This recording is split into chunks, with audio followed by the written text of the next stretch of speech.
Ready? Good afternoon. It is 1 p.m. and I will call this City Council workshop of November 25th, 2025 to order. I am presiding this afternoon at the request of Mayor Wright. This will be both a physical meeting and a virtual meeting. Some members of city staff or our consultants may be participating via teleconference. Today's meeting may also be viewed on YouTube, Facebook, and following the meeting on cable channel 10 HD 1090. Public comment is not normally taken at workshop meetings, although council may allow or request public participation on action items. We have no action items on our agenda today. So I'd like to welcome everyone in attendance. It appears that we are all present and accounted for. And at this time, I would turn to City Council and invite council members to provide any updates on the various boards, committees, commissions on which you serve. Councilmember Merrill. Yes, I'm delighted to announce, or it's actually been announced already, that the contract negotiations for the next 3 years with the Island Transit District went very well. And I would say that the terms were extraordinarily beneficial for the dispatchers as well as the driver operators. And I would say, as a matter of the record, we cannot in 3 years expect this kind of catch-up because it was extraordinary terms and to the benefit of those employees involved. Thank you. Thank you, Councilor Merrill. Any other council comments? Questions?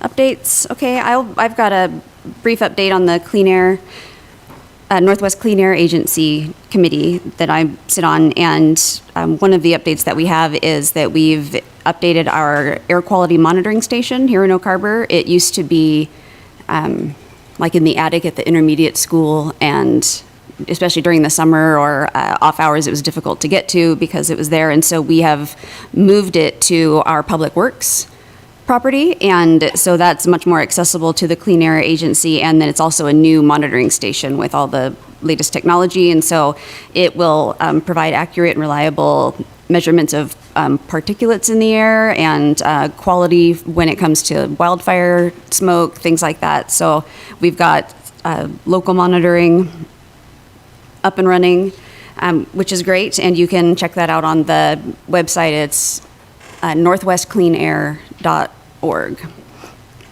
And they've got a really great interactive air quality map. And we've also started our like a 5-year strategic planning process, which is just getting underway, which is riveting. And so I'll wait until we actually come up with a plan to update the council on that. Any other council comments? Yes, Councilor Wiesner. Thank you, Mayor Pro Tem. Yeah, just from the Planning Commission, we didn't have a meeting last month because we're still waiting on some feedback on the comp plan update going on. But I will say that we it was attended by the last meeting previous month. We did have a new member on board, finally. It was a spirited discussion, which was great. And we have interviewed, and I think moving forward with another new planning commission candidate, which is great to finally. I mean, there's been 4 people on the. I think as long as I've been on the commission, I think 4 is about all we've had. So it'll be nice to get that back up to a full commission. And sounds like both of the new members actually have some serious background and serious information or interest in planning in general, so which you know is going to be invaluable.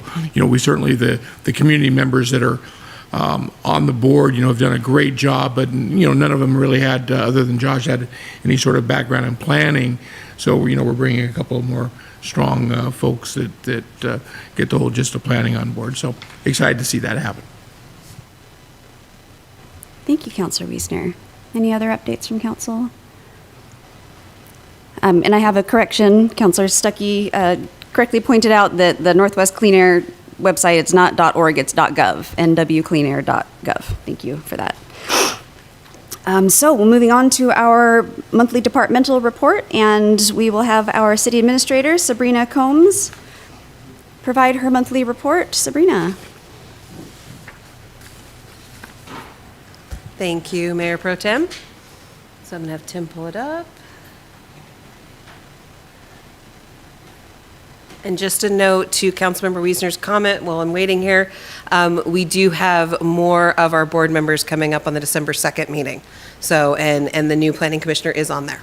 So we're very excited as well. All right, so the monthly report. So first off, I am a part of the Northwest Women's Leadership Academy. That is the cohort group that got me interested more so in city leadership. And as a graduate of that group, one of the things they also do is a lot of community activism besides the mentoring that they're already doing. And so recently we went down to Tacoma to Raising Girls and helped package items and kits, hygiene kits for teenagers, for boys and girls. So there's a local woman there who has created a program that does that, and so we not only got to hear about the program, hear the work they're doing in the community for middle school and high school students, as well as students at University of Washington Tacoma, but we also got to participate in packaging kits, writing notes to encourage students. So it was a really fun time to engage with folks about how we could help our communities out. And then I also participated recently on the Oak Harbor School District Superintendent's Community Advisory Roundtable. It was a really engaging session. I know Councilmember Marshall was there in his other role, but I have to say it was a lot of fun playing bingo and learning what I did and did not know about the budget for schools. I think the most helpful thing was the after conversation too about what's going on in our community, how we could support our students better, how we could support the school district. And a lot of us had sidebar conversations about things we didn't know, like the balances for lunch accounts that are remaining at the school district, things that are not funded, and what we can do to help, especially with some of these tighter budgets that are going on both federally and from the state. And there are 2 more roundtables coming up, so I will be participating in those as well. Then right now we're doing some emergency management work, and one of the things is a hazard mitigation plan. So we're asking both staff and community members to participate in the survey. You answer some specific questions about what you know or what you've done to plan for emergencies. So we're just trying to gather that data so we have a better understanding of how people are prepared. So we're just encouraging people to participate in that, and I myself have taken the survey. It's very interesting. It really makes you think about your work and home and what you're prepared to handle. Then the Regional Public Safety Training Facility, we're all very excited about that. I know Chief got the keys, so right now we're doing the facility overview, and what that means is we're, again, looking at anything you would, like when you buy a new house, you gotta go through the building and make sure things are set up. So we're looking at technology, utilities, things like that. There is a public open house that is being planned for early 2026, so we're all excited for that. Then we have some grant updates. There are 2 cybersecurity projects were selected for funding in 2026. Those have a total of $105,000 that help in our investment of cybersecurity. You may or may not be aware that right now we are hearing a lot about both school districts and cities being targeted for these cyber attacks, so we're always looking at ways that we can improve those systems. We're also working with our staff on changes that we need to make around some of the tools we may have used in the past, like Google or Google Documents or things like that that may have been easier, and there's a lot of risk with those, so we're really working on policies that address that. Then for the Transportation Improvement Board, we got an award for Southeast Barrington Drive for $669,252, and that is for 2027, so we're very excited about both of those awards. And then with that, let me know if you have any questions. Counselor Stuckey.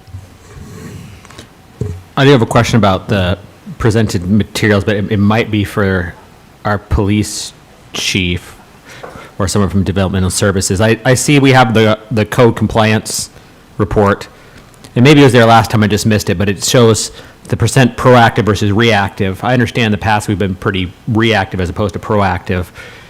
Going forward, I think, remember discussing it, is that role going to be more full-time, more proactive in the future? Do we have some updates on what that's going to look like going into next year that we can share? Yes, so our current code compliance officer is somebody who is in a part-time role. We did in the budget work towards getting a full-time position, and that position was approved. So what we're doing is we've received a retirement notification from the current employee, and we are working on a process of hiring a full-time in person. We will be working with a new director on setting up that position to have a lot more proactive approach, including looking at code, working more directly with both our PD counterparts and our Public Works counterparts, and addressing those. Some of what you're seeing in the change now is when we have the team that's going out and doing that, some of what they're doing is when they're driving into a neighborhood to look at a situation, they're seeing something else and they're addressing that as well. So that may be the proactive element that you're seeing increase. Do we envision when we see proactive with this new role, I mean, would this be someone who's literally driving the streets looking? I mean, has that been defined yet, or is that something we're still working on? That's something we're still working on. We did in the job description talk about this more proactive measure, looking at some of the tools. And again, that goes back to looking at the code and the improvements we need to make and working with our community. Okay, thank you. You're welcome. Counselor Wiesner. I just have a couple of thoughts on that subject. Thanks for bringing it up, Brian. I think you're going to find, the proactive has been attempted in many municipalities, including the county. Got to the point where they brought on a full-time person to try and be proactive, and that's hard. If we want to talk about code enforcement, we've, got issues like, not to pick on anything, but, Dillard's annexation, right, which, is the entire development down there is out of code compliance based on a latecomers agreement that was assigned by them many years ago, right? And so where do you start when trying to be proactive? And I appreciate the idea behind it, but I would picture that role, quite frankly, more at looking at clearing up lack of interpretation or lack of ability of clear interpretation of our existing codes. Right, I think that's a struggle. I mean, every city has it. We built everything on a code, and then we made changes and stuff over the years, and sometimes things, it just made things muddier. And so I think right now the issue we have, and I think, Ray Helsley could probably weigh into it. Sometimes just enforcing our existing codes is a challenge just because there's so much interpretation within the code. And I think the most proactive approach we could take is having somebody sit down, especially with the PD, making sure the tools and the codes are very clear so that when it does come time to enforce them, and when we are reacting to an issue, we have a very clear and concise path to do so. That's my picture. I think that would be better time spent. And that's what I was talking about with the code. We would be looking at the code. We would be looking at the information. We're already seeing that and making notations of things that we think could be clearer. I do want the new director to come in so that they can weigh into that process, and we would be working with our counterparts as well as legal to look at that. But I do think that the code is an element of it. I think some of the proactive comes in, as the example I gave, when you're out in a neighborhood and you're going out for item A, but as you're driving, you see item 2 and 3. We don't want to ignore those, so we want to make sure we're proactively approaching those as well. So there's a little bit of a combo there. Be a challenge. Yeah. Counselor Merrill. Thank you, Mayor Pro Tem. With regard to enforcement provisions, I was thinking of the difference between criminal enforcement and basically civil process, and I think the stepwise approach in implementing enforcement of the code and also reviewing and rewriting the codes is necessary, but because the experience, at least I had in public life, is that a stepwise process so that it's not like sticker shock for the entire community. So a stepwise process in implementing it will bring great dividends to the community as far as appearances and safety and countless other things too. Thank you. Thank you, Counselor Merrill. Any other questions, comments from council for our city administrator? Okay, Sabrina, does that conclude your report? That is it. The rest of it's in the actual packet. Okay, thank you so much. So next up, legislative priorities. And for that, we're going to turn to our grants administrator, Wendy Horn, and our communications officer, Maggie Aguilar, to present our draft 2026 legislative priorities.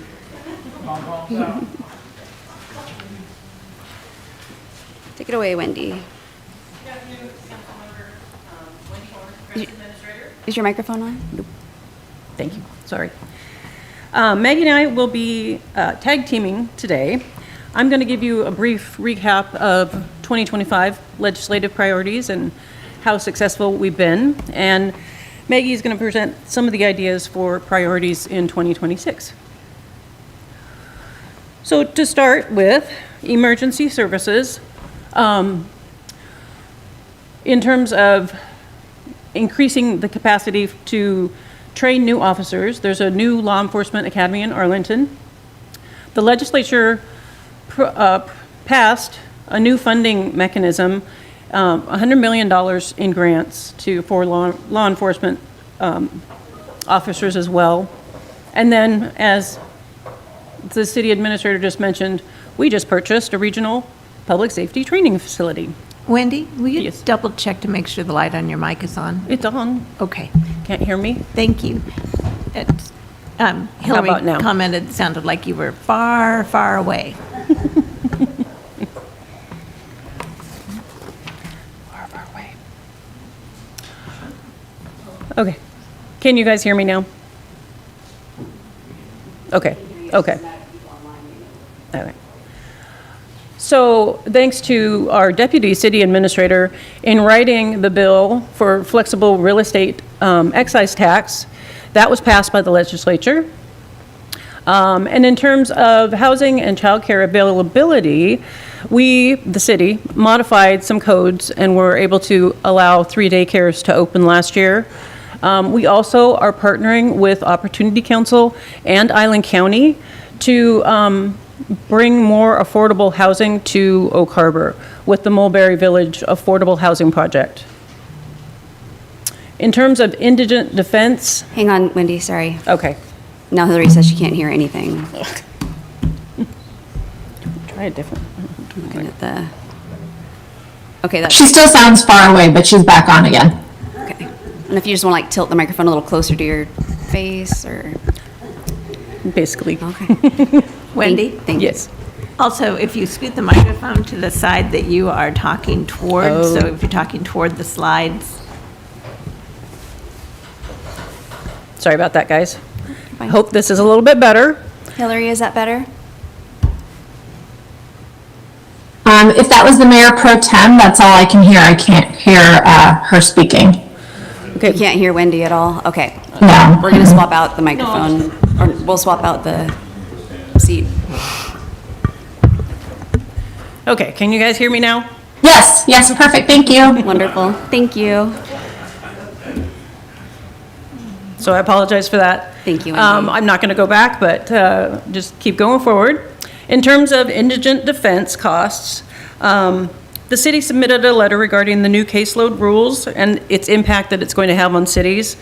We also did apply for a new public defense grant that became available to cover some of the upcoming changes regarding caseloads.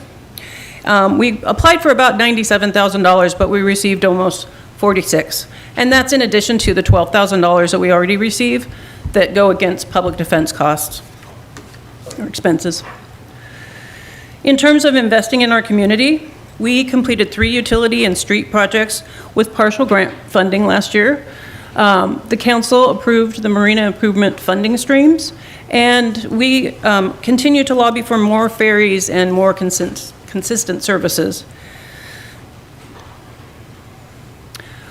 In terms of public records management, we've also submitted letters to the State Attorney General's office, just letting them know the impact that the public records requests from journalists have on municipalities, And we also did restructure the public records department to create some more efficiencies.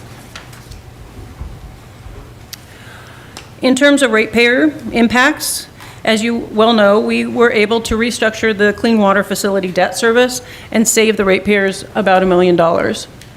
We also worked with Anacortes to restructure our water fee, and we are currently conducting an impact fee study, which should be completed next year. And then, of course, not last but not least, is our support of Naval Air Station Woodby Island. They have said daycare is a big issue for their folks, and so we are working to open more daycares and find more affordable housing. The mayor has had joint appearances and joint meetings with the Navy, and we continue to support them in any way that we can. So those were the legislative priorities. These were the council priorities for 25-26.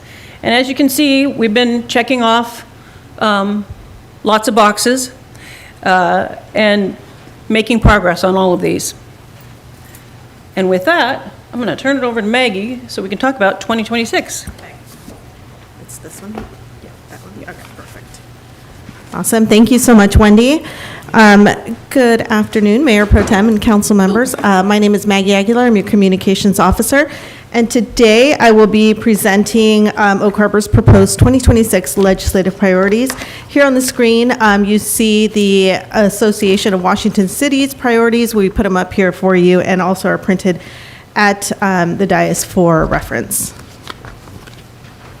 So each year we identify the central areas for us to meet the needs of our community, our expanding community. And for 2026, our priorities are more focused on strengthening public safety, expanding access to housing, childcare, obviously, as Wendy had mentioned, from 2025, addressing mandated costs, supporting economic vitality, and just making sure Oak Harbor has the infrastructure and resources to serve residents today and into the next few years into our future. So I'm going to summarize all of the priorities listed on this next slide and give a brief description. These are the Island County proposed priorities. Or was that the previous one? Oh, there it is. Island County Board of Commissioners priorities. And we just put these up for reference. Okay, so now we'll get down to the priorities that you have in front of you. Just to summarize, public safety, healthcare, and indigent defense. One of our top issues continues to be the rising costs of limited availability of indigent defense attorneys in rural areas. We are also advocating for additional tools for funding in public safety, including healthcare access and the basic needs that some of our first responders, some of those calls that they receive. So if we support some of those basic needs ahead of time, that would be essential. As part of this priority, I actually attend the Woodby Island Health Advisory Boards, and I'd like to continue doing that just to get some real life stories and some of the things that we could take to legislature. And at the health advisory boards, we do have medical providers that attend those, so they give us, they talk about some of their challenges, some of the things that they're facing with the community, so it's nice to have those real stories.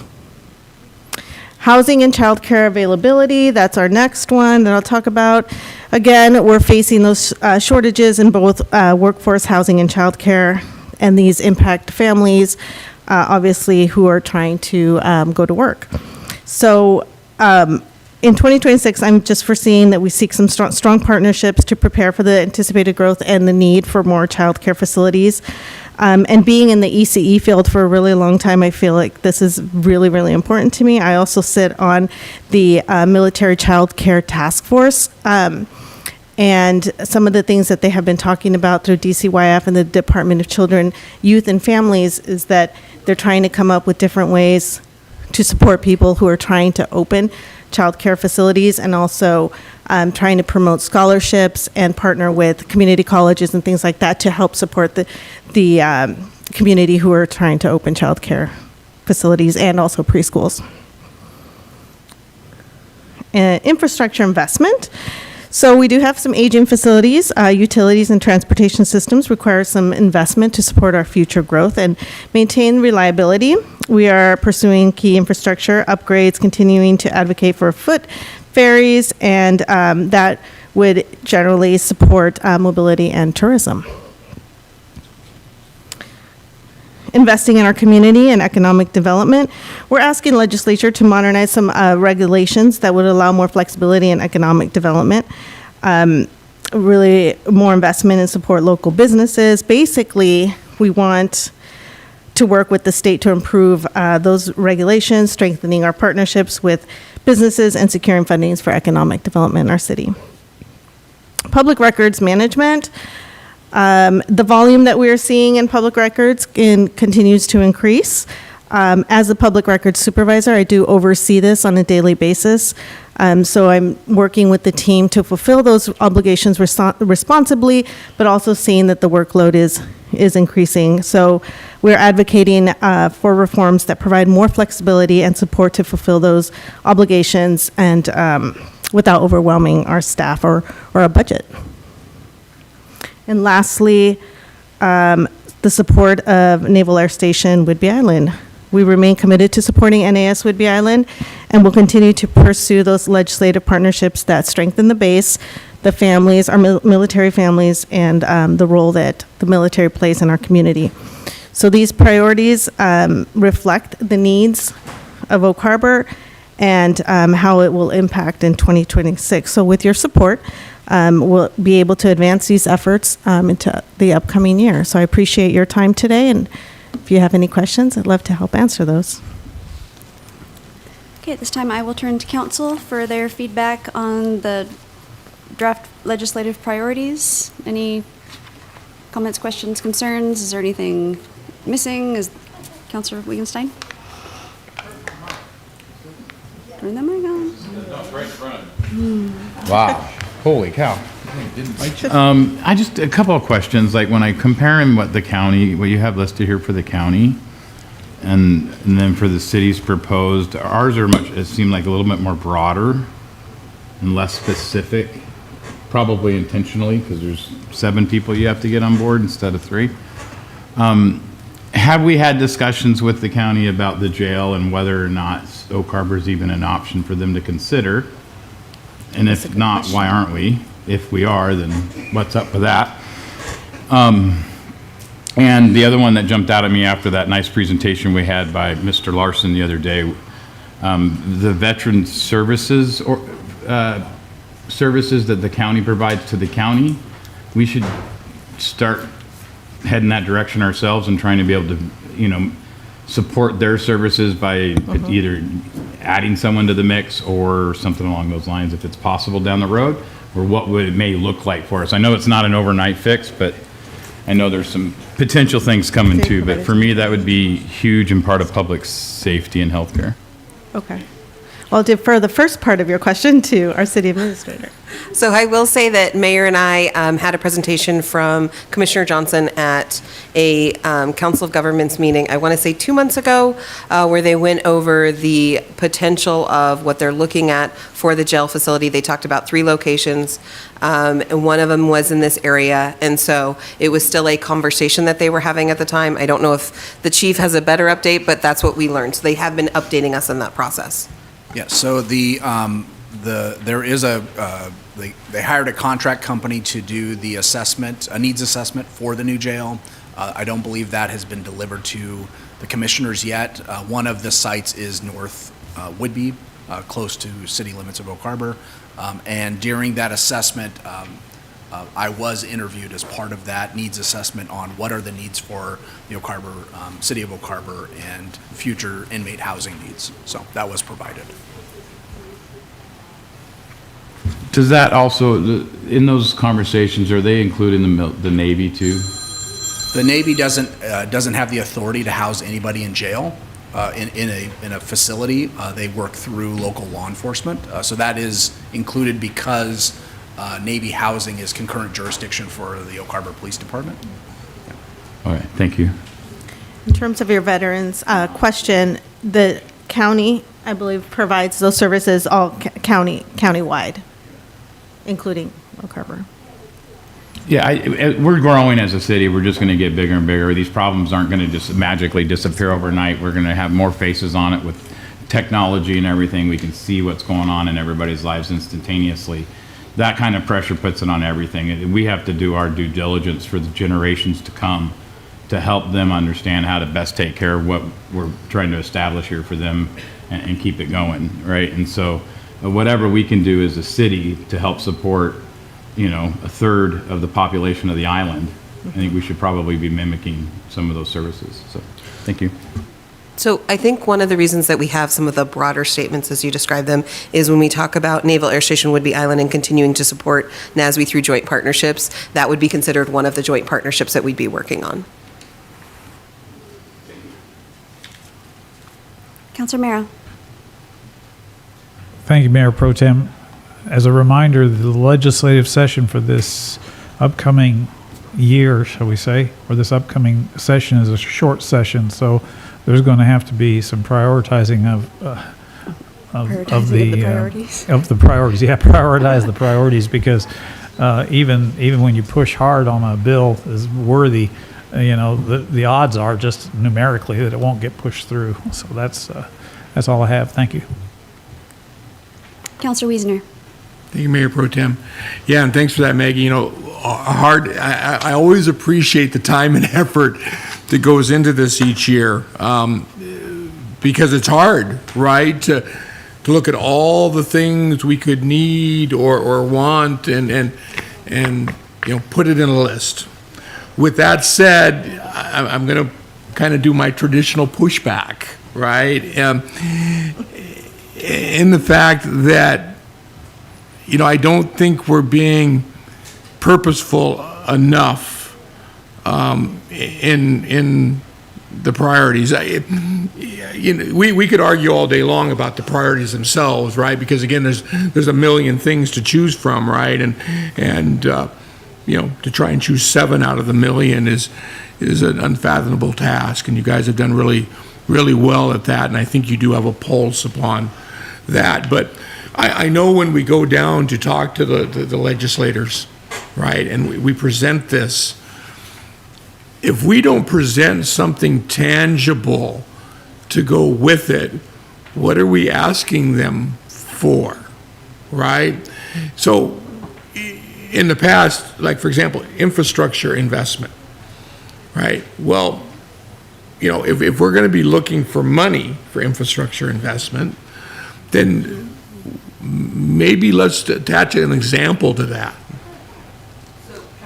So Councilmember Wiesner, we totally are with you on that and completely agree. And one of the things that we started last year was Maggie has done a great job of creating these detailed info sheets that go along with it. So this is our legislative priorities, and then to accompany that, for an example with the marina, we had a very detailed sheet that talked about the marina, the specific things that we're working on around that. The same thing with the Navy. We talked about some specific projects and examples and some dollars. So we are working on that as the second part of this, that when this sheet is decided and approved by you, we then start working on these more specific detailed sheets that we put out, and then we also put them on the website. So these are the folders that we take with us when we go lobbying, if that helps. Okay, and we're going to be seeing that, I assume, before presented.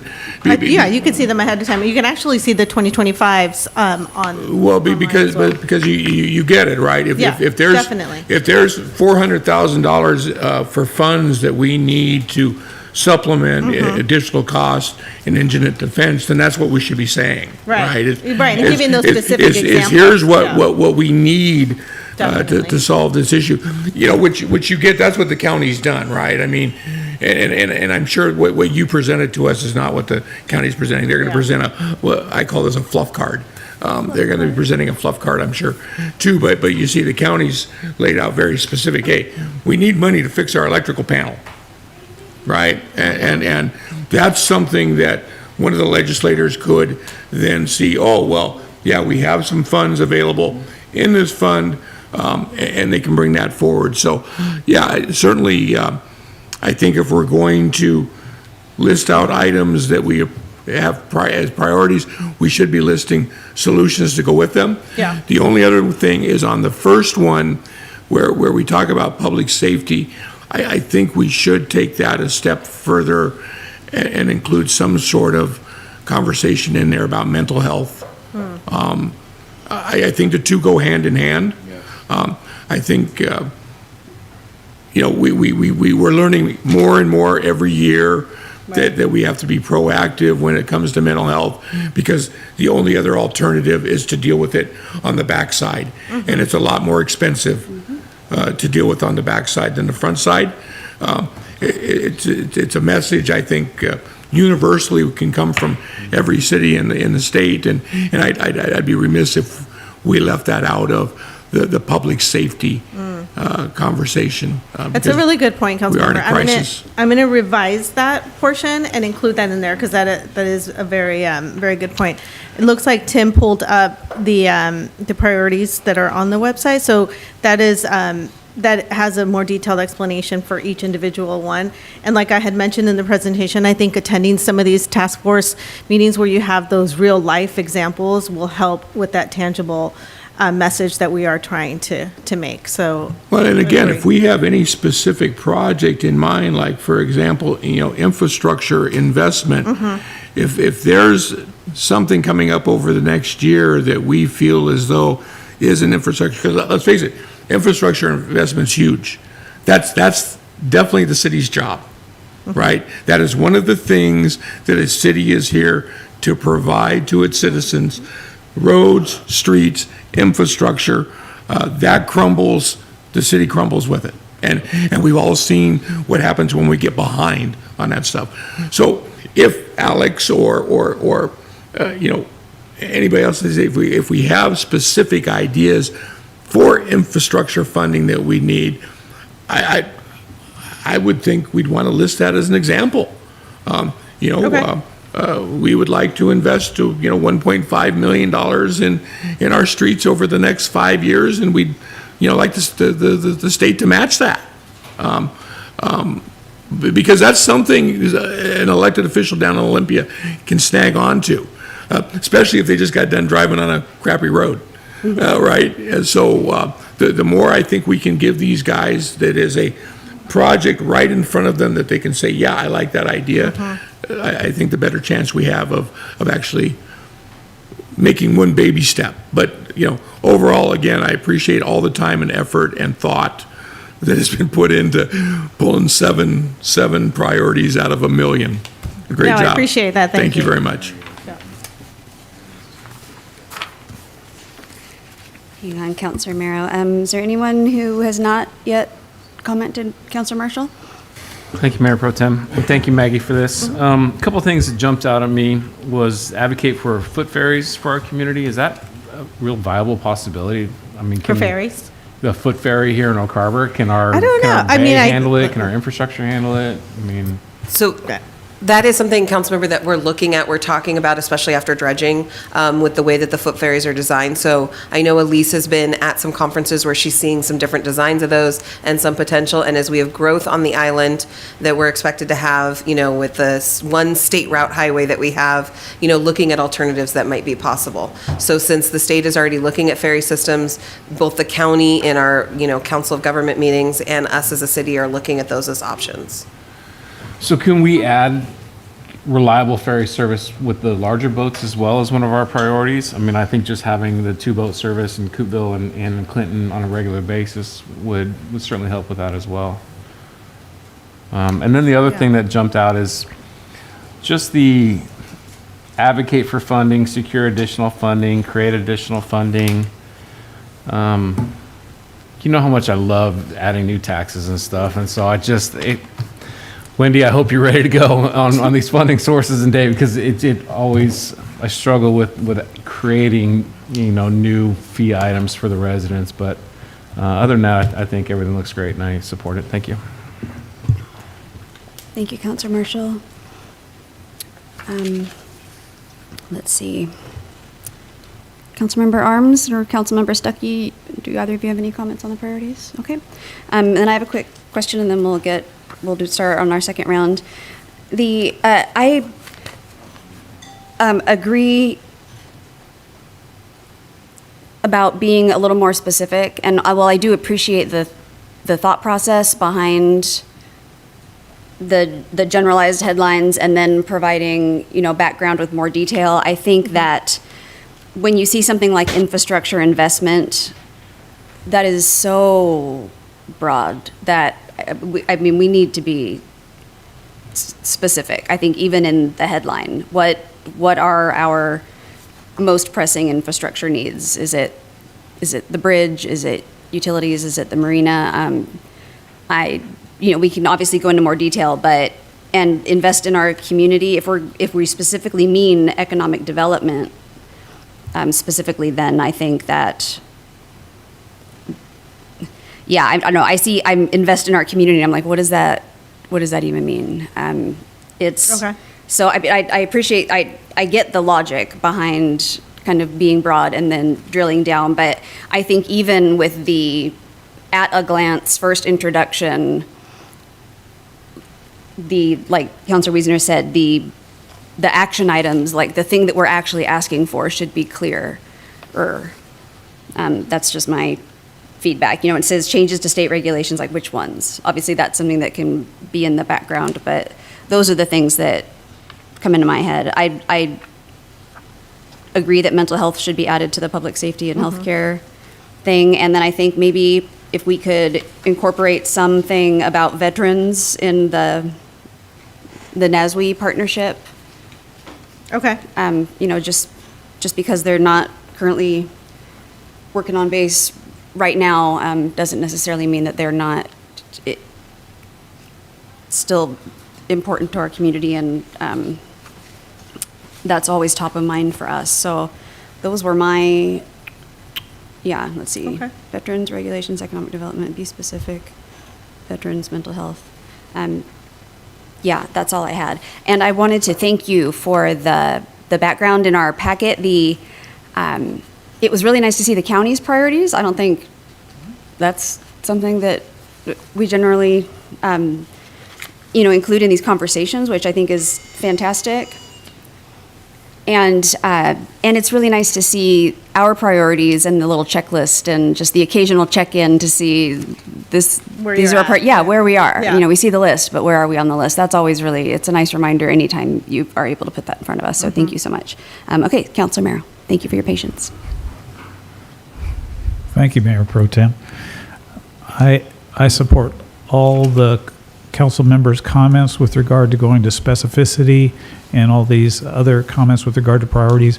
I did want to mention, having started a constable department from basically the ground up in Texas, is that the goals of getting things done and the funding and the planning and all of this is extraordinarily detailed. So I would ask that as you go forward with these priorities, that we have not only general principles or specific items, but actually actionable details. My experience has been with local legislative process is that if you have a package that is exactly right on, that anybody on an approval process, they're going to light up their eyes and say, we've got a whole deal here. So they're not having to struggle, and that gives us a leg up going into any project or funding that we may be putting in for. So there's an expression, adapting it is the devils are in the details, but oh, by the way, the good angels are in the details too. In other words, if you got a good project and a good plan and it's well documented and you're submitting it, then on the receiving end, I won't state the name of the particular legislator, but it was very clear to me from this conversation, one of our local legislators, he said, James, is this going to go through? And so it was all with regard to, do we have our ducks all in a row and with an actionable plan? Thank you. Good thoughts. Thank you so much. Councilor Wiesner. And I don't want to get off topic, but that's what workshops are for. And I just want to go back to Councilmember Marshall's comments about foot ferry. As crazy as it seems, it actually should be a huge priority for us for several reasons. The biggest reason is funding. Creating a transportation hub out of our marina changes our funding sources totally. It is a game changer. Funding requests would then go through the Transportation Commission. The ranking member is our congressman, who's always been very supportive of our community. Where would it go? Well, Camino Island would be one. Think about the savings in gasoline, hopping on a foot ferry and getting to a transit stop on Camino Island. It's a green initiative, which is, again, is a funding source. You don't want to drive an hour and a half and through 3 counties to No, get 8 miles away? And imagine if there was a stop in Coopville, who would use it? County staff. I imagine we have a county commissioner that would just love us for that. In the summer, picture it going from downtown Oak Harbor to downtown LaConner, which would be another stop where you can get off and walk through downtown, or downtown Langley, which would be a stop. So summers, it would be a tourist driver. Winters, it would be a huge convenience. It would be a local use thing, but it would change the funding sources for that marina. The two things that would break open all of the issues with our marina are transportation and commercial use. We have some commercial use there with the crabbing industry. I think there's a partnership to continue to be had with the Port of LaConner to continue to bring that commercial business this way, so that we can actually say we have commercial hub operating out of there. But a foot ferry would be a game changer. And I just wanted to make sure that it's a far-fetched deal, and it may be out there and reaching, but if we could incorporate that into what we're doing with the marina now, I think we would be good stewards of the future for that facility. And thank you for that, Councilmember. I think one of the things that this administration is really focused on with this mayor is it's not just the next 3 years, 5 years, 10, it's 20 and beyond. And when we have these conversations and we start talking about this, as we're planning for ferry systems, we need to think about how we get incorporated into that. So that is exactly that conversation. Thank you. Thank you. Okay, any other feedback from council on our legislative priorities? All right, so I'll make some Good. revisions and then bring it back. Okay, you feel like you've got I think so, a yeah. handle on? Yeah, I think so. It was a really good conversation. I appreciate it. Thank you. Thank Yeah. you for the amount of work that went into Of course. bringing us this draft. I appreciate it. All right, next up, engineering. We're going to pass the baton, so to speak, to our city engineer, Alex Warner. Talk about speed limits on State Route 20. Yes, thank you, Mayor Pro Tem and Council. I've got Joshua Shippey from the WashDOT Traffic Region Office also on the call to help with this presentation. I've been working with him and his staff on this topic. So how this conversation started was part of the WashDOT's Fakima Road Roundabout construction project that occurred this summer. They had performed an analysis with their design of that roundabout for this section of highway. Their analysis recommended a speed limit reduction from 50 miles per hour to 45 miles per hour in that area. And as part of that, we would pass an ordinance to align our city code with the speed limit that WashDOT was recommending. I brought that ordinance to council in Hang on, Alex. the Sorry. audio. A message from Okay. Josh Shippey that he can't hear anything. Give us a Now I second. can. Now you can. Well, you need to be able to hear Alex. All right, you got me now? We moved Alex to the podium. Is that Let- better, Josh? Yes. All Thank right. you for speaking. I will appreciate start it. back over then. Thank you, Alex. No problem. So the speed limits on State Route 20 conversation started in September. I brought an ordinance to City Council.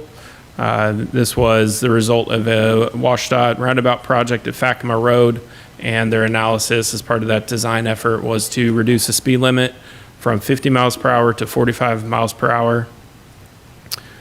Since then, Council, you had questions at the time. The roundabout has been constructed and completed. Traffic is operating much differently at that end of the highway. So what I've asked WashDOT to do is, rather than rely on that theoretical analysis, perform a traffic analysis of how traffic is operating out there and see exactly what that speed limit should be reduced to.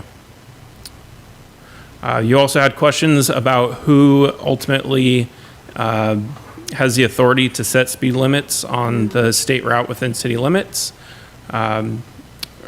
Discussed with our legal team, and it's pretty clear in the RCWs that authority rests with the Secretary of Transportation.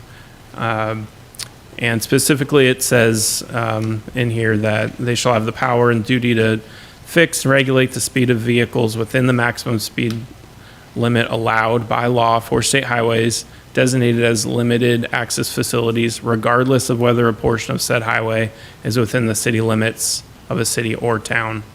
No governing body or authority of such city or town or other political subdivision may have the power to pass or enforce any ordinance, rule, or regulation requiring a different rate of speed, and all such ordinances, rules, regulations contrary to or inconsistent therewith now are in force are void and of no effect.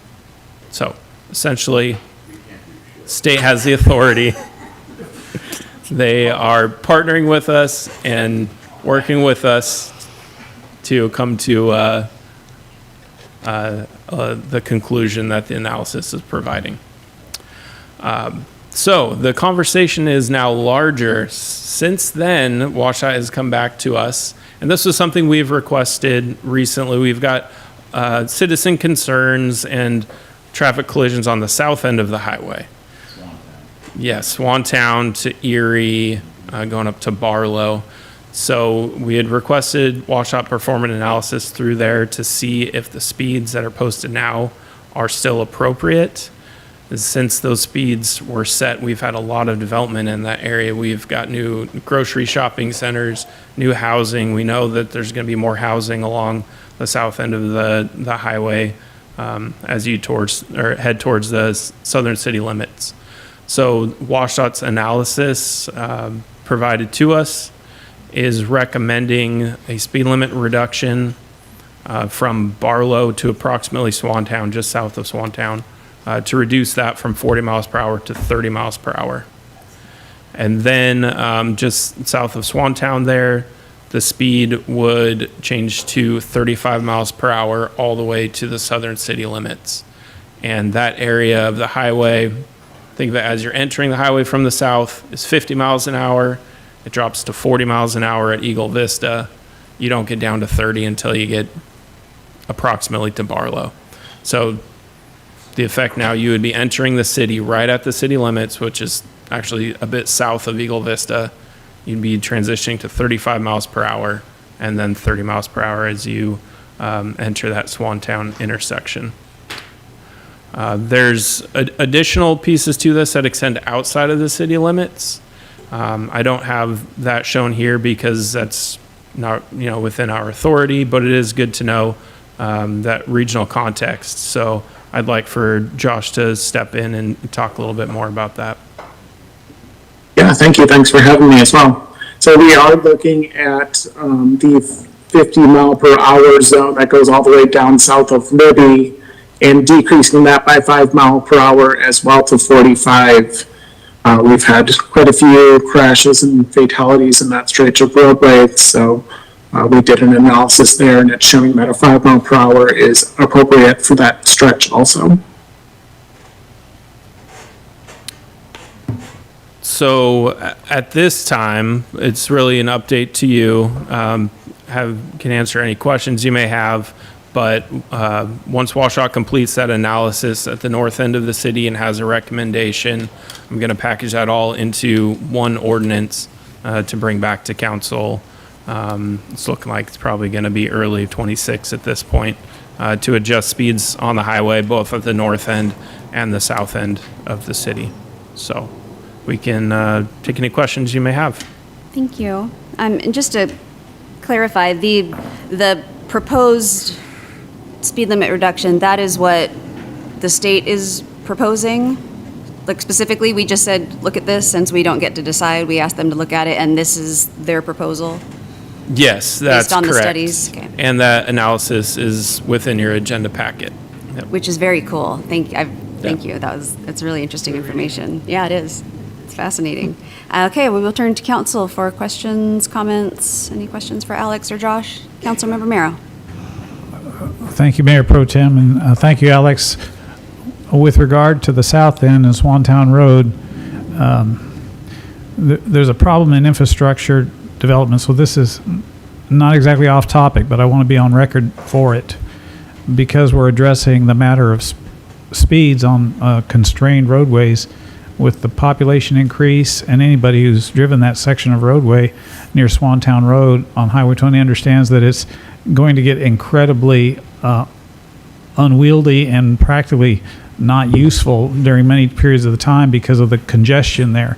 So I would mention with regard to the state and the long-term planning, something is going to have to be done with regard to the traffic volume because it's a notorious if not a failure, but a notorious misplanning where people are eager to build residential complexes and industrial and commercial sites, but they don't want to deal with the effect that it has on the roadways. And so there's this kind of a emergency reflex that happens when these facilities open and houses are built, and now we've got traffic backed up 2 hours to get just a short distance. That's all I have, Mayor Pro Tem. Thank you. Thank you, Councilmember Merrow. Councilmember Stuckey. So just so I'm clear, Alex, because you said this was going to be brought back up next year, is it just going to be brought back up as an FYI? Like, why have us vote on it? Other than to back them up. Yeah, I would say it's more than an FYI. I really view WashDOT as a partner, and admittedly they could go through and do this and not get any sort of input from us, but I think it's a good opportunity to have these conversations to give them our local input as to how the traffic operates. They will set the speed that they feel is appropriate. There are some means if we disagree that we could pursue. That's something that I would need to discuss with our city administrator if that is the course of direction that council chooses. But yeah, it is effectively, if our code does not agree with what the state has set, then the state speed limit is what rules the day. I know nothing's set in stone, but we've seen a proposed roundabout at Eagle Crest. We've talked about having some traffic relief, maybe in a form of roundabout around Swantown and 20. Why not wait till those are in place on the south end to adjust the speed limit on the south end? Unless we're thinking, hey, there's not really going to happen anytime in the near future. I would say that this is something that we've been discussing. Okay, we have Josh jump in, but the analysis being completed, I'm very excited for, and I would not want to hesitate on making this change at this time if this is what the data currently is showing we should do, and we can always come back after those future improvements are made to make further modifications. But Josh, did you want to add something to that? Nope, that's perfect. Great, Alex. Yep. Okay. I was doing a little fishing, and I don't think I caught any nibbles on that one. Well, you did mention that there's potentially improvements at Swantown in that intersection, and that is something that has been shown in a public document, the WashDOT funding package, the Connecting Washington $30 million project in the Swantown vicinity on Highway 20. Again, what I'm seeing is a 2027 to 2031 timeframe for that project, so I don't have anything new to add to that at this time, but that is something that we do see on the horizon. I assume this takes into account, it must, driver habits. Let's be honest, you drive down, a lot of people are driving 5 over or something like that. It happens. This takes that into account, I assume. That what the speed limit isn't necessarily what everyone drives. Yeah, Chief, did you want to? If I could just add, Council, that as being part of the Washington State Traffic Safety Commission for our region, I sit on that group, and we get some of that traffic data. All of that, or a lot of that, is coming from your cell phones, and they're getting real-time speed, congestion, It doesn't require somebody to be sitting at an intersection with a traffic counter anymore. They're knowing how many vehicles go through those intersections. They can see the amount of accidents that we're having or near miss collisions. And I think the information that's being provided is realistic to what we're seeing with traffic patterns right now. Time to switch back to a flip phone. Last question is, when we're talking about the reduction in speed, especially when we're looking at the south end, we're not talking about 5 miles. I think we're talking about 10 or 15 miles. So it's a decent reduction. When it comes to an enforcement perspective, is there a lot of grace given after that occurs? Like, we're not like 3 days later, like, hey, here's your ticket. You were going the previous speed limit. No, traditionally, we've been 60 days or more that we'll put out some public safety information, do those traffic stops, provide a courtesy informational piece to that. We recently purchased over the last 18 months 2 radar trailers that have messaging, so that's what we would put in those zones that have had the speed limit changes that we can control as the city to just make sure we're communicating well with the public, and then also working with Maggie to make sure we have good PR. Is that your experience with State Patrol as well, who occasionally patrol? I mean, do they also give kind of I know you can't speak for them, but maybe our friend at WashDOT there, I mean, as car enforcement, I'm just making sure people aren't getting, there's an adjustment period. Here's the thing, we don't control, and I'll even say WashDOT, they don't control State Patrol. None of us have control over partner agencies, specifically law enforcement that Sure, but has your experience. Island County has the authority to do traffic stops there as well.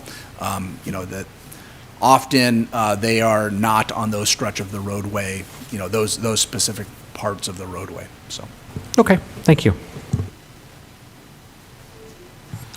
Well, the reality is, I think that the speed limit adjustments to the south of town, short of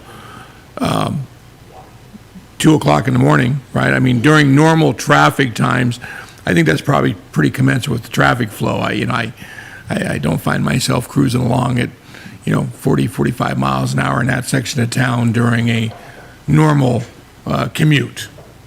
So, I really don't see too many issues there. I guess my feedback for Josh to take back whatever it's worth is, I think our thought on the north end of town with the going to 40 instead of 45, was just from a standpoint of, we drive that every single day. I think common sense, I'm not a traffic engineer. I stayed at a Holiday Inn Express once, but I don't think that qualifies me. But certainly I think common sense, says that when, you change speed limits 3 times in a matter of a, mile and a half, it gets a little confusing and gets hard to enforce also. And I guess my other input is I think we've had, correct me if I'm wrong, Chief, 2 accidents at that roundabout? 3? Grace period. Okay, but there's been at least 2. I think maybe 3.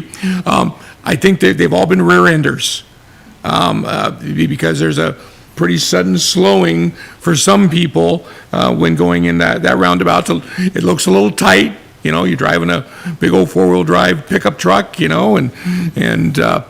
you hit the brakes a little hard and you're getting rear-ended. So, in my mind, 40 is more commensurate with that speed heading into that roundabout is naturally going to be for a normal driver. And, again, just common sense, the 3 speed limit changes in a matter of a mile and a half. So that's where we're coming from with it. I don't think it's that we're drawing a line in the sand that we think you guys don't know what you're doing. We're just using common sense, and sometimes, that hopefully prevails.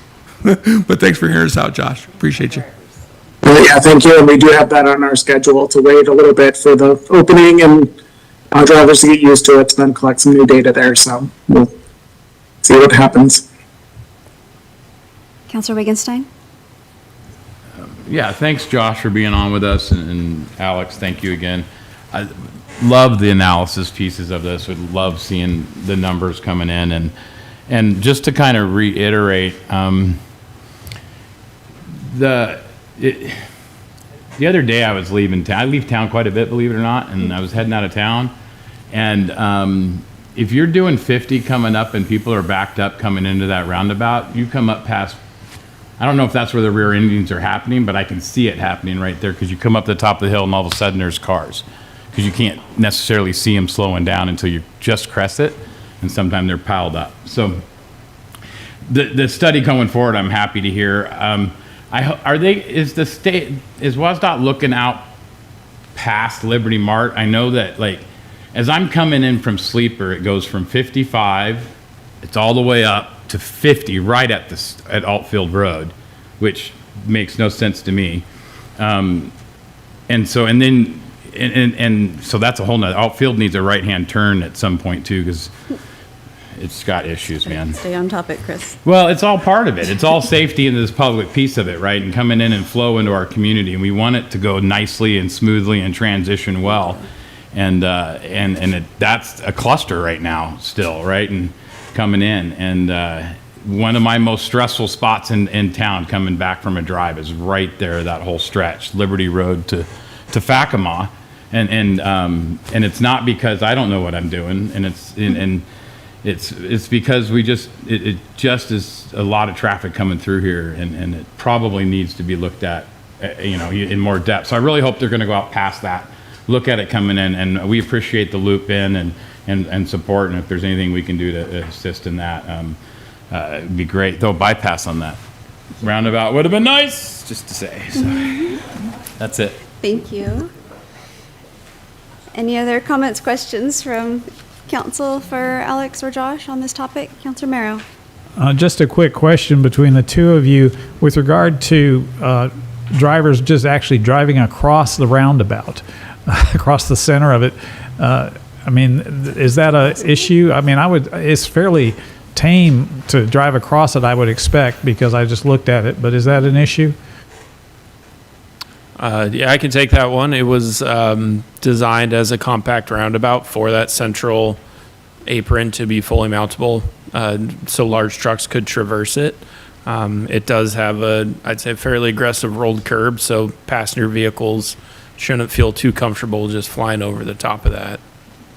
Okay, so it's designed to allow selective vehicles to go over it. Yes, because of the diameter, the size of the the circle. The roundabout is smaller than other ones you see along the highway. Mm-hmm. So allow those left turning movements for trucks to get through. It cannot physically fit landscape central. Okay, sounds like good planning. Thank you. All right, thank you so much. Thank you for the update. Appreciate it. Thank you for your time, Josh. Thank you, Alex. Thank you. And moving on to our last agenda item, we've got our Finance Department Annual Report. Our Deputy City Administrator and Finance Director, David Goldman, will present. Mr. Goldman. Okay, good afternoon. Dave Goldman, Finance Department, and our finance leaders are all here to help present this item. So this is our annual report for the year 2025 and for some projected projects and initiatives we're going to work on in 26. So I'll go over the 25 accomplishments first.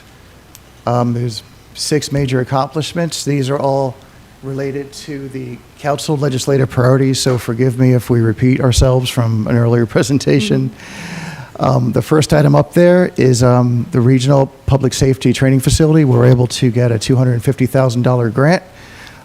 That was on the legislative priorities as something to pursue. The next item is the real estate excise tax. House Bill 1791 was passed. We had a strong hand in writing that and pushing it forward and getting the votes on that and just getting that accomplished for the entire state of Washington. The next item is indigent defense costs. We weren't primary in this, but we did work with, the Association of Washington Cities to develop a grant program and also to provide cities and counties the option to do a tenth of a penny criminal justice sales tax that was encompassed within House Bill 2015. The next item is transportation funding, which was also on the legislative priorities. There was a bill, it's kind of washed out, hard to read, but it was passed and it adjusted the motor vehicle fuel tax formula slightly. So cities and counties throughout Washington will be receiving a slight bump in sales taxes, which started in July, because that's the state's fiscal year. And it should last through the end of the fiscal year and, and probably follow the same trend as motor vehicle fuel taxes have been following for the past 20 years, just kind of flatlining and downward, but at least we get a slight, I calculated maybe a 2.3 or so % bump, for this state fiscal year. The next item is utility service costs. That was on the priorities. We went and we did a rate study internally, saved, forgot how much, but the last time we did it was probably close to $100,000 or so on doing the rate study 3 years ago. We did it in-house and brought it to council, took council's input, and then put together a rate plan for the next 5 years for all of our utilities. And the last item there is of the marina. Address the marina situation. We brought forward a bunch of revenue ideas. The council selected a local option business and occupation tax to help fund the majority of the future debt service of dredging and and the breakwater. That's phase 1 of the marina rejuvenation. And also there's a bit in there from LTAC that was in the plan. And opioid, what was it? No, it wasn't opioid. It was, the county grant. Forgot about it. Yeah, the county grant as well for that. So, that was that's how finance was involved in addressing the council legislative priorities for 2025. And next we have Ashley to go over the ERP implementation. Thank you. Hello, Ashley Ramos, Finance Manager with Accounting. So phase 1 is our base financial modules. We're about 2 weeks away from our end user training where city employees will learn about the ERP and get trained on the modules that they'll interact with.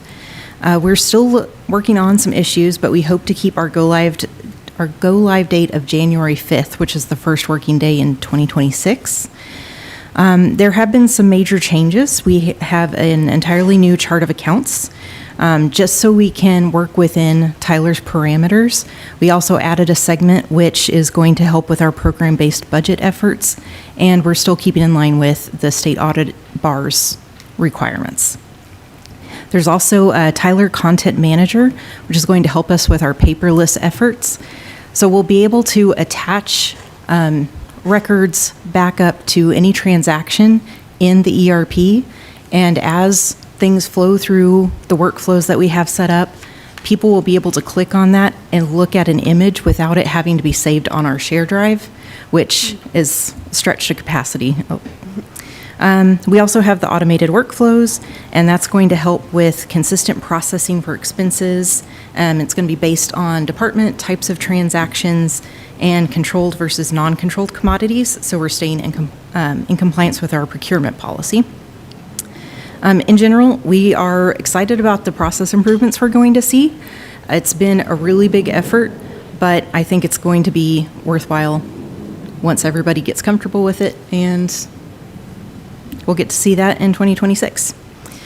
Phase 2 is the HR and payroll segment of this, and they started implementation in July, and they will finish in July of 2026. The HR and payroll team's been working diligently on building out the HRM modules.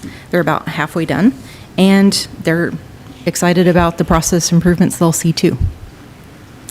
So that's about it. Okay, thank you, Ashley. Thank you, Ashley.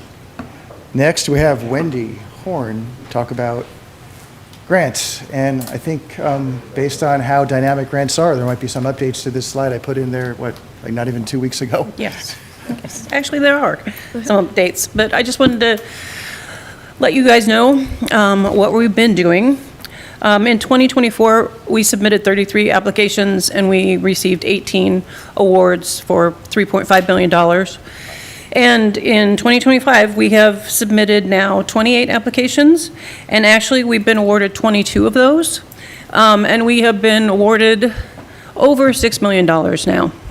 And we still have $21 million that we're waiting to hear about.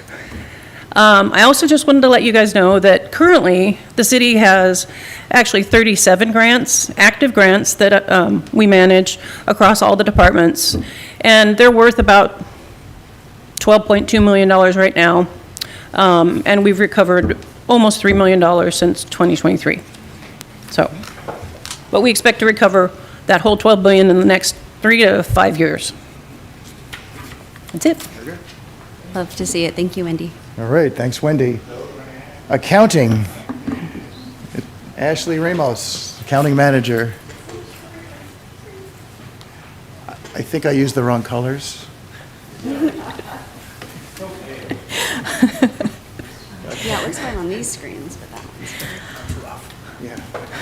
So we've had a busy year along with preparing the financials, going through an audit, and doing the ERP. We had a couple of GASB implementations, which GASB is the Government Accounting Standards Board, if you don't know what that is. The major implementation was compensated absences. So those are paid time off, basically. The Standards Board gave us a set way of calculating that and representing it on our financials.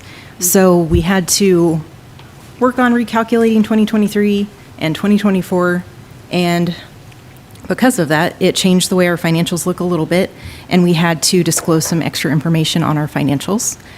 So that was a pretty big part of preparing the 2024 financials. So I'm actually going to skip down to the audit because that ties in with our clean audit result. So our financial audit went from August to late October of this year. It included an accountability audit, a financial statement audit, and a single audit for federal grants. We received an unmodified opinion, which is the best option, with no material deficiencies. And we actually did so well that we are going to earn the stewardship award from the state auditor in December. Nice. They specifically appreciated our responsiveness despite going through the system implementation, how easy we were to work with, our meticulous implementation of GASB 101, and our efforts to stay on the cutting edge, as they said, of best practices by having an additional accreditation for the police department and for Dave's efforts on the GASB board. So as far as we know, there's only 4 other municipalities in the state that's getting this award this year, so that's really exciting. That is exciting. Thank you. Yeah. And then we have some AP metrics.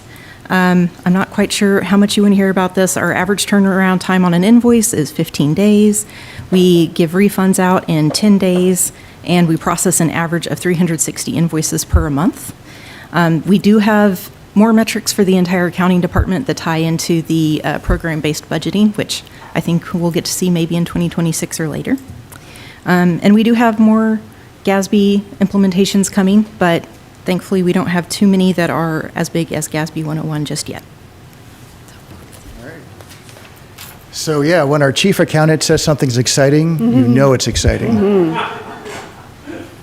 All right, next up we have Chaz Webster, our financial planning and operations manager. Next slide, I'll just advance it. All right, thank you. Good luck reading it. Yeah. Good afternoon, Mayor Pro Tem, Council. I'm Chaz Webster, Finance Manager, and I'll be going over the tax and licensing with you today.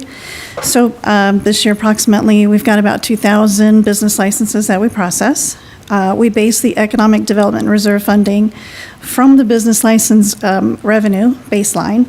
So for 2025, baseline was determined on a 2024 baseline times a 3% PCI assumption, which brought us to the 89,900. According to our projections, 2025's business license revenue should be about 286,000. And subtracting out of that baseline, the estimated additional dollars to the reserve is 195,884. I'm sorry, Chaz, I'm going to interrupt you. Yes. PCI? PCI?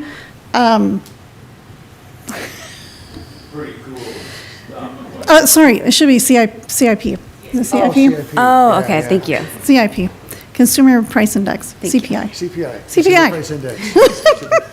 That's CIP. He threw an acronym in there I didn't know. Okay. Sorry about that. We're paying attention. Consumer Price Index. Yeah. Our 2024 reserve balance was 48,800. And then our regulatory licenses, we've issued about 23 of those. The breakdown's listed on the slide. That is really tough to, the colors are a little tough to see. So it's we have over 2,000 business licenses, but the above and beyond regulatory licenses, the endorsements, it's like maybe a couple dozen, right? Yeah. Yeah, it's about 23. For our animal licenses, we've issued about 387, actually WAVE, doing a great job. New licenses, 366, renewals were 21. We've got total pet owning households at about 6,506. Our compliance rate is 5.95%. That is up from 3.92%, which was reported on WAVE's annual report back in April of this year. So we're doing better. Got some improvement there. Has moving the licensing system online made a difference from your perspective? I believe so. I haven't heard of any particular complaints, and it's really helped us staff-wise. So I believe so. Good deal. Yeah, I will say that it has improved the ability for us to reconnect animals with their owners. I bet. We've actually had, I think it's been about a dozen pets that we've been able to get back to their owners and not have to go down to WAVE. So it's been a positive deal. thing. Councilor Wiesner, you had a question? Yeah, just a real comment on the pet licensing, because you get 6%, right? And Chief Slowick's absolutely right. If the pet owners understood the benefit to licensing, right? There's a big benefit. Here's the obstacle that I've seen, right? People come in to register their pet, and I'm sure you've seen this, Jazz, all the years back they're running. They come in, and they don't have all the information, right? They don't have their current shot record or something. Mm-hmm.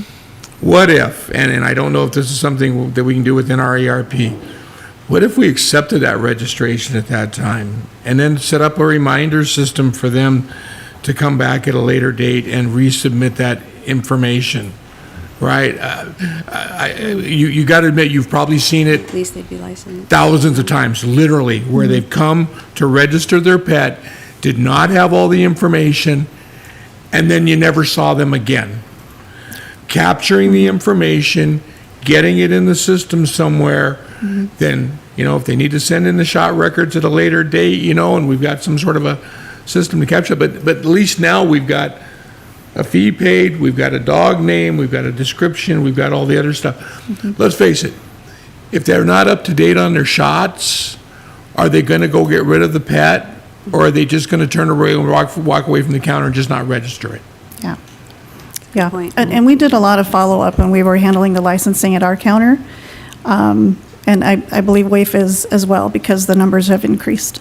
Yeah, well, we need, let's face it, we got a long ways to go, and obviously the efforts you guys have made have resulted in an increase, and it's the efforts were made to just make it easier. We didn't change the fee, we didn't do anything other than make the process easier. We just need to continue in that direction, right? The easier we make it, the more chance we've got of getting that number up. It's never going to be 100%, but to think that we could end up with half the pets in our community registered, that would be huge. And yeah, right. That would be a huge number. So I'm just thinking of ways, internally that we can make it easier for people to at least get the initial registration completed. Yeah, and I believe WAFE, their system does an auto renewal. They're also looking at, we have yet to attend this meeting, I think it's next month, but they're looking at another software that's very robust. And I remember when we were looking at this particular vendor, they had something pretty neat, which was dog licenses that they could they could pick out the size, the color. It's just more interactive with the pet owner, for the actual tag. Yeah, so something fun. Okay. Also, to add to pet licenses, one possibility to make things easier for the customer is the difference in fee between us and the county is about $7. So I just thought, like, if somebody lives in Oak Harbor, then moves out to the county, and they're paying a different fee, maybe it would make sense to work with the county to see if we can all just come up with the same fee. It's a small fee, but if we can just maybe make it the same, it might make it easier on folks, so. Yeah. Do you mean one pause ability? Yes, we'll see if we can catch that car. With a good pun, Brian. Just for the record. That one's going in the newspaper. Okay. All right, so, Thank you. all right, so, on the first slide, we talked about the marina, and I just recalled that in addition to the B&O and the LTAC, there's also the dredging fee. The council raised that by about 11% over the Schedule 2 to help pay for the future debt service on the marina. So just thought I'd mention that since I forgot to mention it. This slide is about the local business and occupation implementation plan. So we've done some business community outreach. We're waiting for the approval from council to the update on the ordinance last week in order to go full force on that. Where we develop tax forms. I'm just going to finalize the tax forms, run it past the group that we're a part of, write the instructions, and just get it a little bit more finished in the next month. We'll evaluate the electronic tax collection vendor if needed. We looked at some already. It's more than we were expecting to spend. So we thought, due to the number of businesses that will be affected by this, we'll do our best to handle it in-house. If we need to get a software program, we can always explore that later. But right now, I think we can go ahead and move forward and handle this in-house. We'll create internal processes. We'll train staff on how to handle this. We'll update the city's website. We'll update the frequently asked questions. And we've done the last bullet. We've updated the ordinance per the state model ordinance changes. We'll be going out to the affected businesses. I'll probably go out in person, with the forums and try to talk to the folks who do their accounting if I can get a hold of them and just see if I can, walk them through and explain, what this is all about and the due dates and all the other items that are part of that ordinance as well. So that's our plan. The first date where the funding is where the revenue is actually due from the businesses will be April. So the deadline will be April 30th, but of course they can pay any time during the month of April. So that's when we expect to start seeing the revenue come in that we can start putting in the reserve for the future dredging of the dredging and the breakwater project. So let's talk finance. So I decided, because I think I'm insane, to develop a series of short videos on finance and put them on our website to help with anybody, the public, other staff members, city council members, commission members, board, anybody out there who just wants to learn a little bit about how government finance concepts and taxes and how how expenses have to be done and the different aspects of things which I usually go over with council during those hour-long primers. I thought it might be better if I was to just break it up into 5-minute parts and put that out there so people can just focus in on a particular topic that they're, inquisitive of, so they can hopefully, if they forget something that was relayed in a council meeting, they can just go there and, watch something for 5 minutes and just get their memory refreshed. What a great idea. And these videos will be specifically catered, like when we get to the actual property tax numbers and trends and all that kind of things, we'll cater that specifically to Oak Harbor, to Oak Harbor numbers and how it affects, the Oak Harbor community. So that's my plan, and I'm looking forward to it. We're also going to involve people, it won't just be me talking, we'll be involving other folks too throughout finance and other departments, like procurement's handled in public works. We'll convince Sandra to hopefully do a video or two about procurement and so on, and we'll try to involve as many folks who are willing to go ahead and contribute to this database of knowledge. That's great. You know, that's one of the, one of the biggest, I guess, public misperceptions is how government financing works. You know, it's different than any traditional setup. And so the more we can put that out there and clarify things for all of us, the better. So thank you for coming up with new and creative ways of doing that. I look forward to it. All right. My. All righty. And then this is real quick. This is our investments. We provide this report quarterly to the city's investment committee. I thought I'd just show this to the city council real quick. This is where all of our fund balance and net position is located. The blue line is just the bank account, which doesn't really earn a whole bunch of interest. The orange and gray lines, I'm sure it's different colors on the slides, but that's what I see, that are kind of they kind of go up in the top right-hand corner. Those are investments in our bonds and also investments in the state's investment pool known as the LGIP. The yields on our bonds and the LGIP average about 4.5 to 4.7%. Our benchmark in the investment policy is the 6-month treasury, and that treasury is yielding less than that, so we're beating our benchmark, which is great. And those investments are pretty solid. Everything we invest in is like, you know, it's federal agencies, so they're AAA or, you know, AA plus. And the local government investment pool pretty much has the same concepts with their investment for this at the state level. These are investment returns. I use the yellow font again, so I can't read it, but let's see here. So, what am I reading? So, here we go.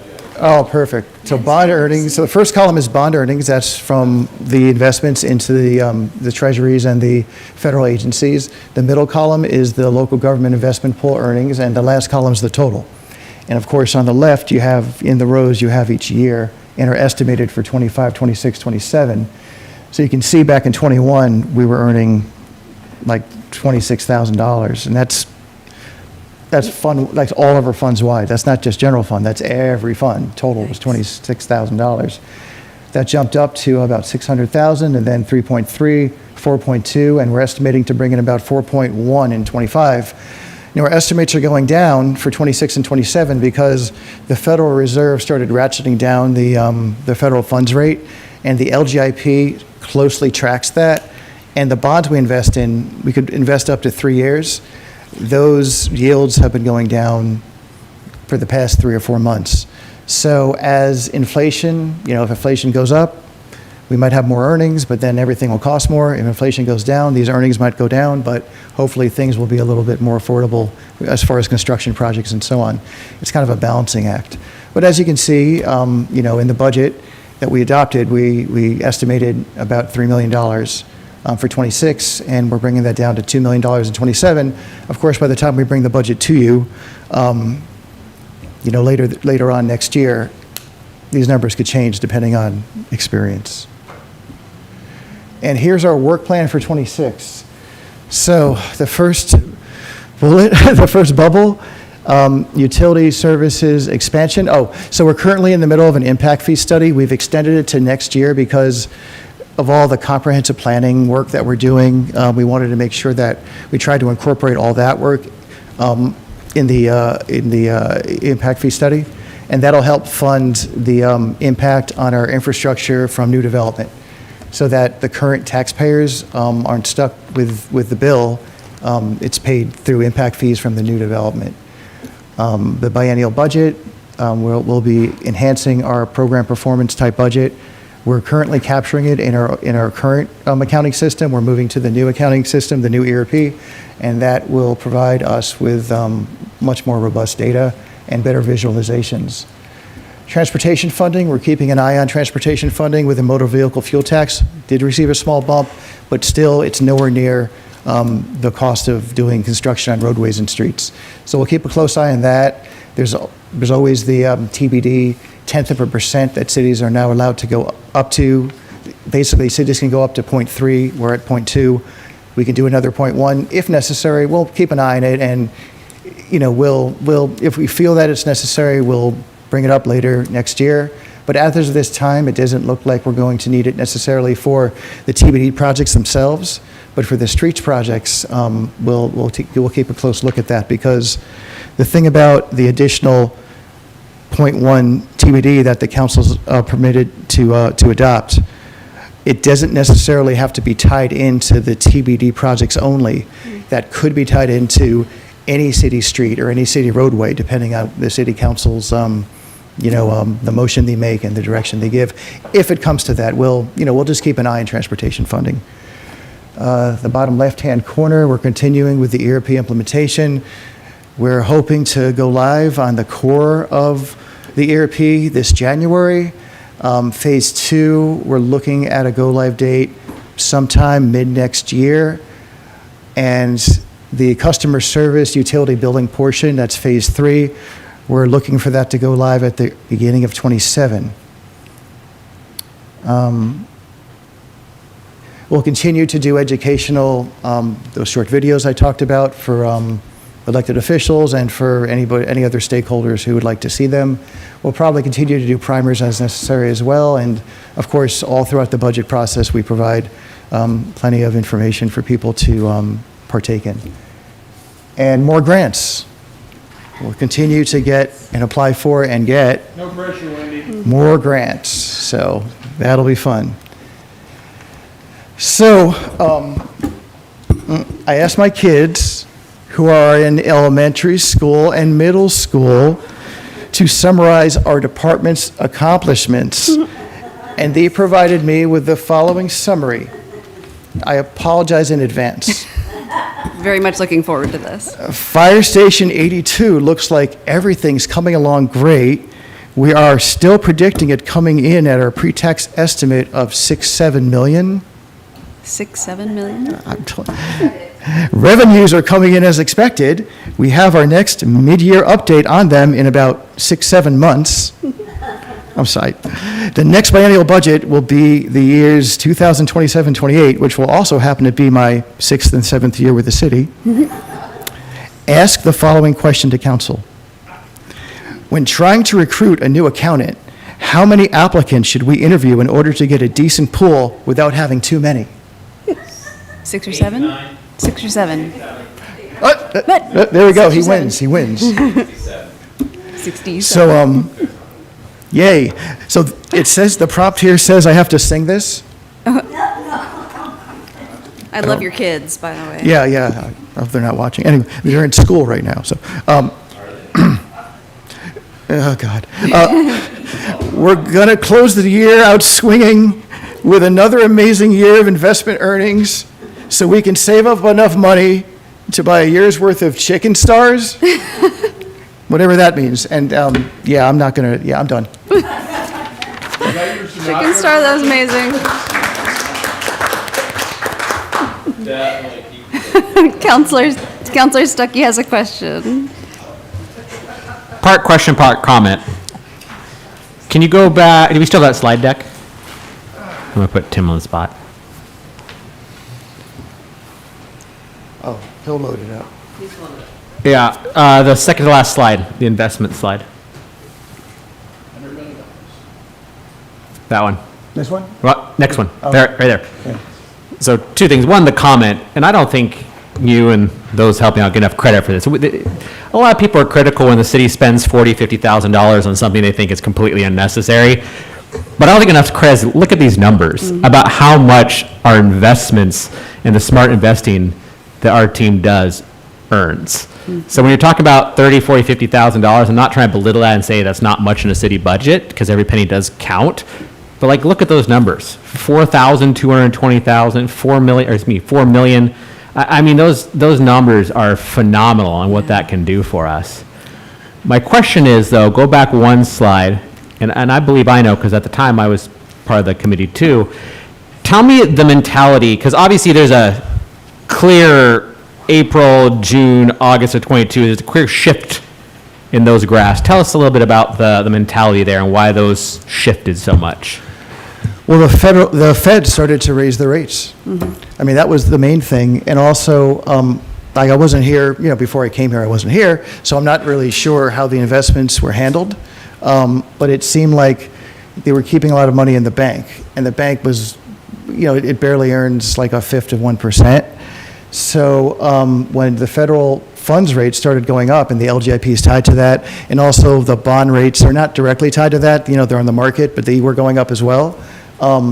We were like, why are we just sitting on this money doing nothing? The investment policy permits investments up to 3 years in, federal, either treasuries or federal agency debt, and also LGIP, which is cash equivalent.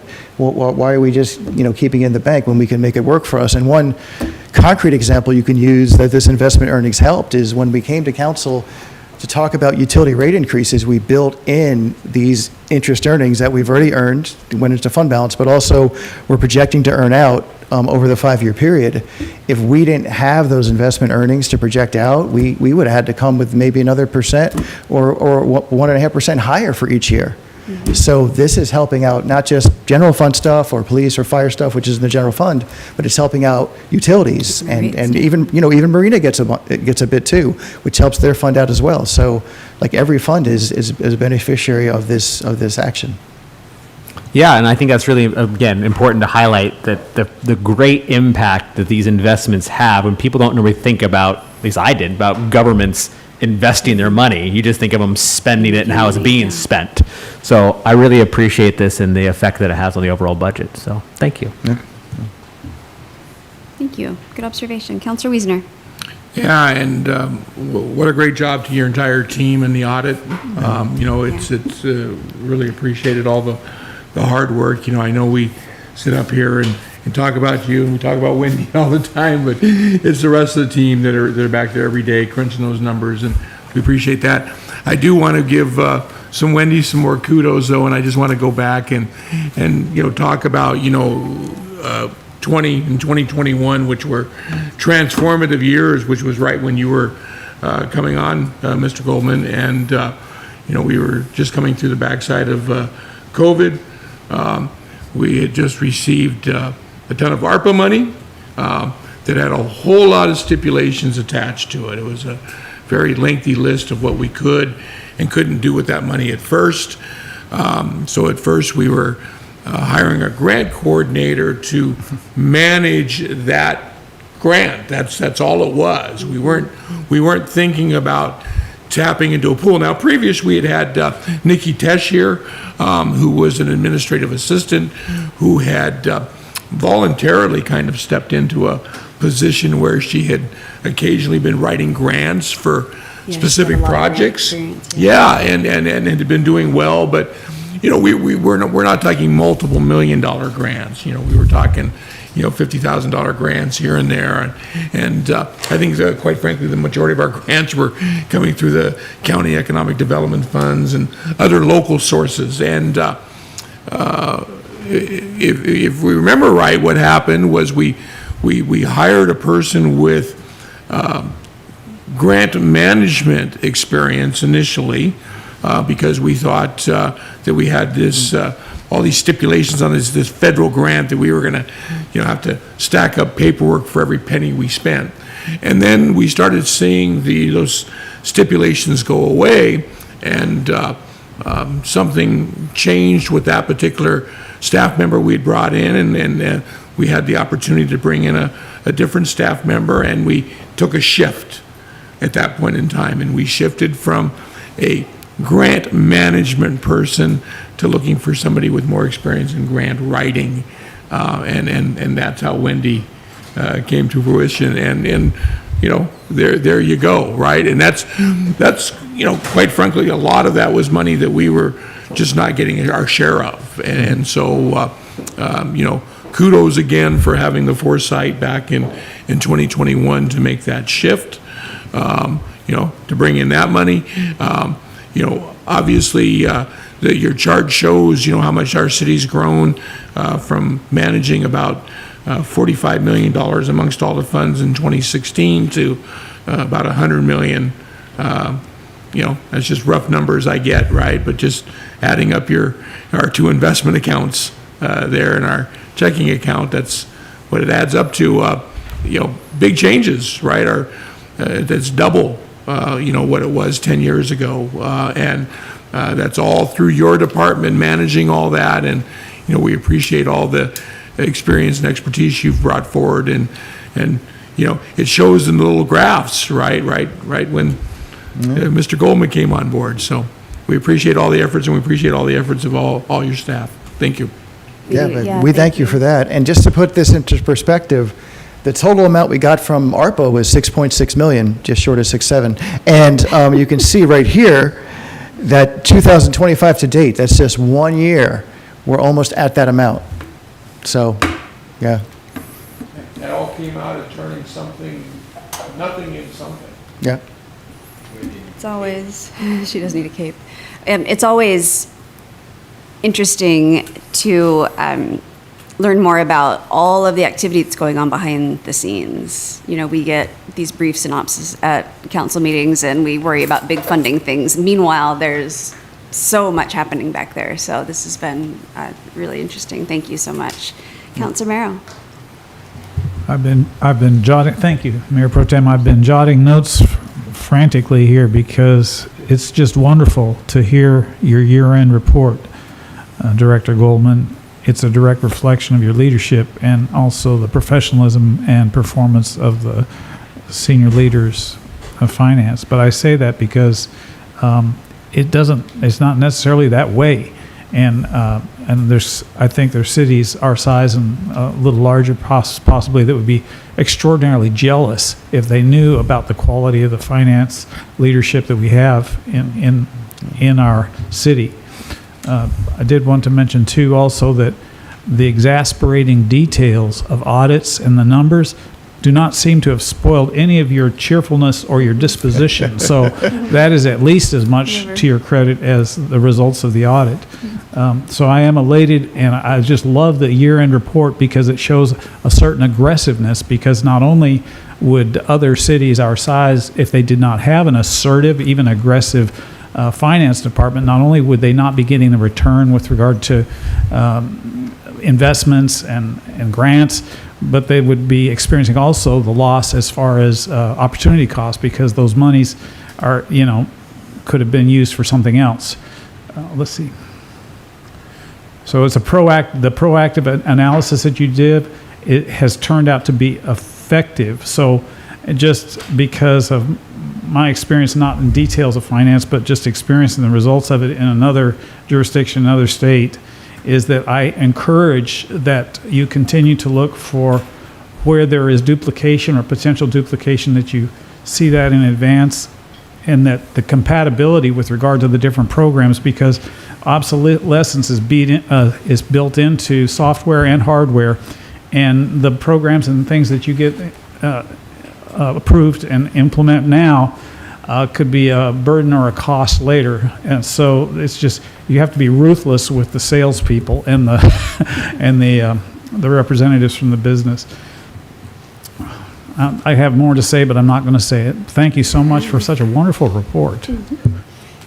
Thank you, Councilor Merrill. Any other council comments, questions for Finance Department? One more?